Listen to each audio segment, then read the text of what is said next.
Ito po tayo sa may Barangay Gomez, kapiyastahan po nila ngayon. Kaya tara-tara na po, pasyal na po tayo sa kanilang puro arko. Ayan po ang pakontis po nila ngayon. Tara po, pasyalan po natin ang mga puro arko po nila. Ayan, good morning po. Nandito na po tayo sa may puro uno. Dito po tayo mag-uumpisa para ipapakita po natin ang kanilang arko. Yan po.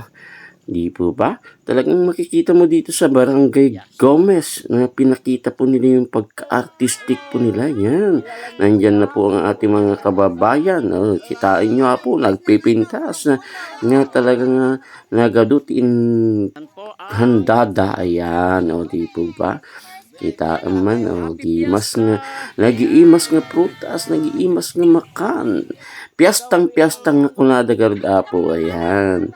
Ay, ito'y lagiti talaga nga nagpakarigat nga nagaramid iti purpurok da, pero han amin apo nga kwa iti pumurok kat ito talaga nga adamat ti handa-handa ti kadapalbalay da. Ayan daw po si Don Manalon. Kaya nakaupo na lang daw po siya dyan. Yan daw po si Don Manalon. At ito na lang po daw po yung mga caretaker niya. Ayan, mag-asawa. Yan. Dahil sa hirap ng buhay, ganyan daw pa rin sila. Yan.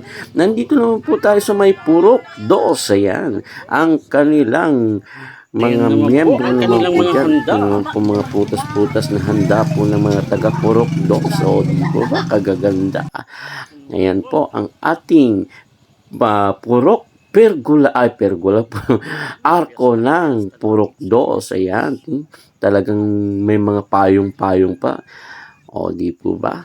Talagang nagpapakita po na piyastang-piyasta na po dito sa kanila. Yan po ang kanilang mga raw mats. Ayan, raw mats na talagang ginawa po nila ng isang arko. At dito naman po na napakarami po nila sa Purok 4. Ayan, ang mga taga Purok 4 talagang dumidilaw. Ayan, piyastang-piyastas, masayang-masaya po ang mga taga Purok 4. Ano po, ang dami po nilang mga nakadisplay mga prutas. Ayan, prutas na yun nga po galing po sa kanilang pinaghirapan. Yan. At ito naman po ang pergola ng Purok 3. Yan, dito lamang po yan sa may tapat po ng ano to, elementary at tabi po ng barangay hall. Yan, nandyan na po yung mga hurado. Talagang tinitignan na po nila ang kagandahan po.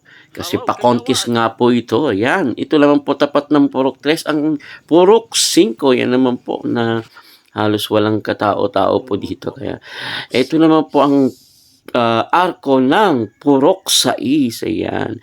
O di po ba? Ang gaganda po ng kanilang mga arko. Kaya halina po kayo dito sa Barangay Gomez. At ngayon po ang kanilang kapiyastahan. Maraming salamat.